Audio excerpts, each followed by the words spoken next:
Hello friends, मैं निधि स्वागत करती हूँ आपका फ्री ऑनलाइन कोचिंग और भभुआ स्टडी सेंटर। और हम लोग यहाँ पे आज बिहार का प्राचीन काल का इतिहास पढ़ेंगे, ठीक है। और इसको हम लोग 3 पार्ट में पढ़ेंगे, ठीक है, क्योंकि एक में बहुत ज़्यादा हो जाएगा। तो चलिए देखते हैं हम लोग आज का अपना ये टॉपिक। और इससे पहले मैंने बिहार के बारे में बहुत सारी बातें बताई हैं जो कि बीपीएससी के एग्ज़ाम के लिए काफ़ी इम्पॉर्टेंट है। और यहाँ से भी बिहार पीसीएस में यहाँ से भी बहुत क्वेश्चंस बनते हैं। देखिए, तो आज का हमारा टॉपिक है बिहार प्राचीन काल का इतिहास, यानी कि बिहार का प्राचीन काल का इतिहास जानेंगे, ठीक है। तो सबसे पहले देखिए, बिहार का इतिहास बहुत ही समृद्ध और प्राचीन है, ठीक है। अंग जनपद, देखिए महाजनपद, जो 16 महाजनपद थे उसमें सबसे पहला जो जनपद आता है वो मगध और अंग ही आता है, ठीक है। और दोनों ही बिहार में स्थित है, ठीक है। तो देखिए, अंग महाजनपद बिहार के भागलपुर जनपद में स्थित था। इसकी राजधानी चंपा थी और बौद्ध साहित्य में चंपा को प्रमुख 6 नगरों में स्वीकार किया गया है, ठीक है। तो बौद्ध साहित्य में प्रमुख 6 नगरों का वर्णन है, जिसमें से एक चंपा भी बहुत महत्वपूर्ण नगर था, जो कि बिहार के भागलपुर भागलपुर जनपद में स्थित है, ठीक है। अब देखिए, मगध का महाजनपद वर्तमान पटना और गया के क्षेत्रों में शामिल है। तो मैंने जब मगध का उत्कर्ष बताया है उसमें भी बताया है कि 16 महाजनपदों में से मगध सबसे शक्तिशाली महाजनपद था, ठीक है। और आगे जाकर मगध एक साम्राज्य के रूप में उभर कर आया।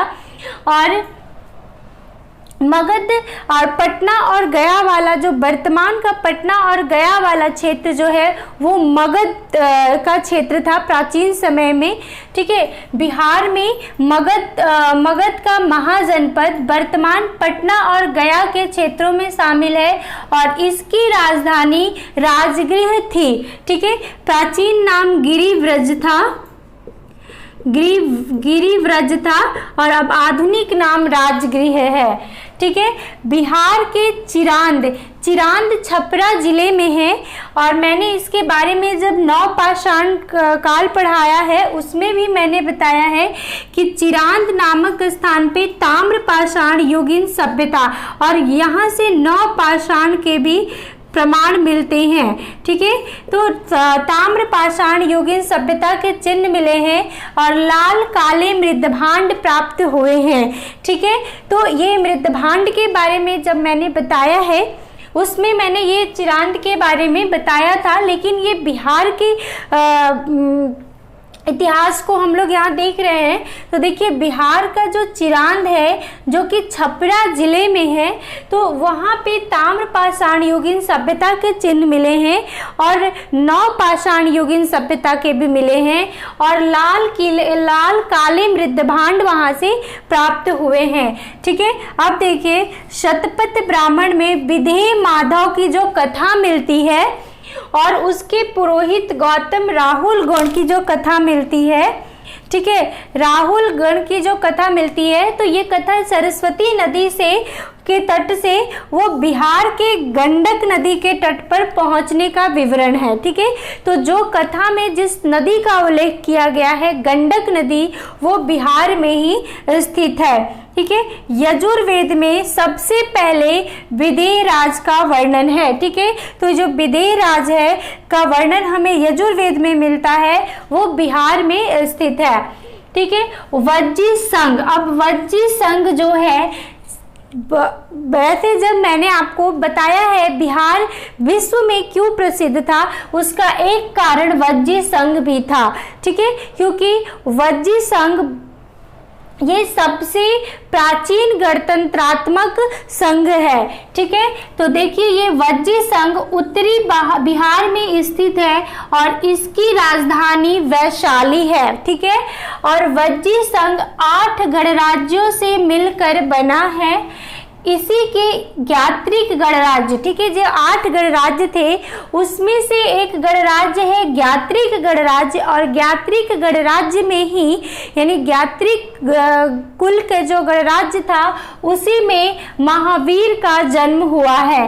ठीक है, तो यहाँ से बिहार पीसीएस के लिए इम्पॉर्टेंट क्वेश्चंस बनते हैं, क्योंकि ये बिहार के प्राचीन काल के इतिहास को हम लोग जान रहे हैं। ठीक है, ईसा पूर्व 6ठी शताब्दी के बाद मगध के बृहदर्थ शासक का उल्लेख मिलता है। ठीक है, और जरासंध को बृहदर्थ महाभारत में, ठीक है, महाभारत में जिस जरासंध का वर्णन मिलता है उसे बृहदर्थ का पुत्र माना जाता है। ठीक है, और जो कि मगध के राजा थे और बाद में बृहदर्थ के पुत्र जरासंध वहां के राजा बन गए थे।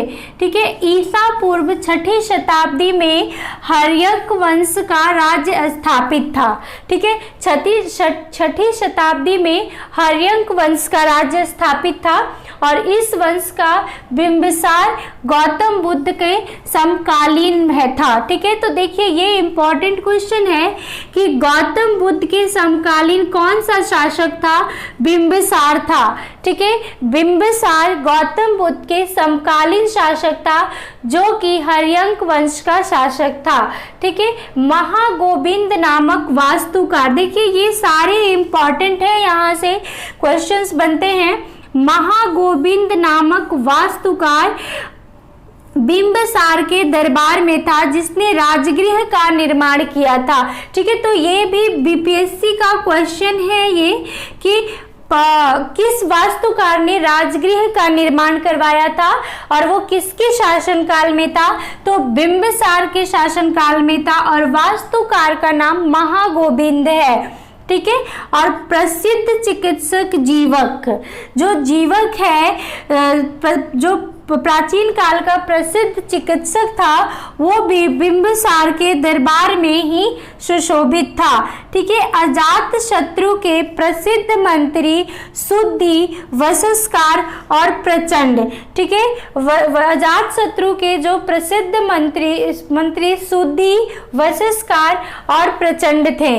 ठीक है, तो ये भी इम्पॉर्टेंट है, और ये देखिए ये तो बीपीएससी के लिए तो यहाँ से प्रश्न आते ही आते हैं, क्योंकि ये बिहार स्पेशल है, लेकिन इससे और भी एग्जाम्स में क्वेश्चंस पूछे जाते हैं, जैसे कि महागोविंद वाला क्वेश्चन।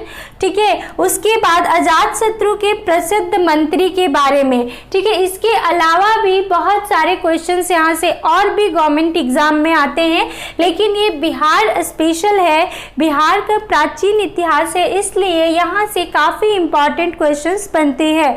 ठीक है, अब आगे देखिए कि अजात शत्रु ने शिलाकंटक और रथमसूल जैसे नवीन शस्त्रों का प्रयोग किया, तो ये भी इम्पॉर्टेंट क्वेश्चन है। शिलाकंटक और रथमसूल जैसे नवीन शस्त्रों की खोज किसने की थी? अजात शत्रु ने। ठीक है, अजात शत्रु का राज्यकाल 491 ईसा पूर्व से 459 ईसा पूर्व तक रहा था।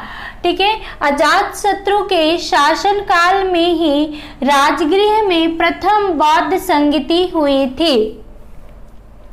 अजात शत्रु के उत्तराधिकारी उदयन, ठीक है, उदयन ने, और कहीं कहीं इनका नाम उदयभद्र भी मिलता है, ठीक है, ने शासन 459 ईसा पूर्व से 443 ईसा पूर्व तक किया था। अब देखिए, उदयन ने ही पाटलिपुत्र नगर की स्थापना की, और ये बहुत इम्पॉर्टेंट क्वेश्चन है, क्योंकि ये बहुत सारे प्रीवियस ईयर के क्वेश्चन में पूछा है, कम से कम 4 या 5 बार ये क्वेश्चन रिपीट हुआ है कि पाटलिपुत्र की स्थापना किसने की थी? तो उदयन ने, और उदयन हर्यक वंश का शासक था, जो कि अजात शत्रु के बाद का शासन किया था।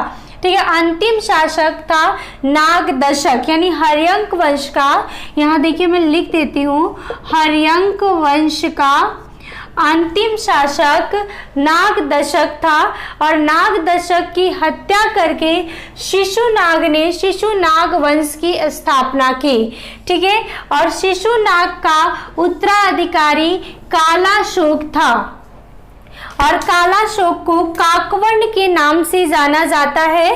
ठीक है, तो ये क्वेश्चन भी इंपॉर्टेंट है कि काकवर्ण के नाम से किसे जाना जाता है, तो कालाशोक को। ठीक है, और ये यूपीपीसीएस और बीपीएससी ये दोनों में ही क्वेश्चन पूछा हुआ है कि काकवर्ण के नाम से कौन प्रसिद्ध है, कालाशोक। ठीक है, अब देखिए पुनः पाटलिपुत्र को राजधानी बनाया। ठीक है, उसके बाद है कालाशोक के शासन। ठीक है, देखिए फिर देखिए क्या है, कालाशोक के शासन काल में ही पहले देखिए सबसे पहले राजगिरी थी मगध की राजधानी, फिर वैशाली हुई और फिर पाटलिपुत्र हुई। ठीक है, तो पाटलिपुत्र को पुनः जो राजधानी बनाया वो कालाशोक ने ही बनाया था। ठीक है, और जब कालाशोक शासन कर रहा था तो उस समय वैशाली राजधानी थी, फिर उसने चेंज करके पाटलिपुत्र किया था। तो जब वो वैशाली राजधानी थी तब वो उसने द्वितीय बौद्ध संगति का आयोजन वैशाली में ही किया था। ठीक है, और शिशुनाग का अंत कर महापद्मनंद वंश ने यानी महापद्मनंद ने शिशुनाग का अंत करके नंद वंश की स्थापना की और महापद्मनंद द्वारा एक नहर निर्मित करवाने का उल्लेख है। ठीक है, तो कहाँ पे है, खारवेल के हाथी गुम्फा अभिलेख, जो मैं अभी आगे बताऊंगी इसके बारे में। तो खारवेल के हाथी गुम्फा अभिलेख से हमें महापद्मनंद के द्वारा एक नहर निर्मित करने के प्रमाण मिलते हैं। और नंद वंश का अंतिम शासक कौन था, घनानंद था। और ये भी क्वेश्चन पूछा जाता है, नंद वंश का अंतिम शासक घनानंद था और चंद्रगुप्त मौर्य ने घनानंद की हत्या कर मौर्य वंश की स्थापना की थी। ठीक है, तो कौटिल्य के साथ मिलकर चंद्रगुप्त मौर्य ने घनानंद की हत्या कर आगे मौर्य वंश की स्थापना की थी। तो अब अगले जो पार्ट है प्राचीन इतिहास बिहार का, उसमें हम लोग अब मौर्य वंश के आगे के देखेंगे जो बिहार के लिए इम्पोर्टेंट है। बिहार स्पेशल इतिहास को हम लोग देखेंगे। ठीक है, तो आज के लिए ये इतना ही था। अगर आपको मेरा ये वीडियो पसंद आए तो लाइक शेयर और सब्सक्राइब जरूर करें। Thank you.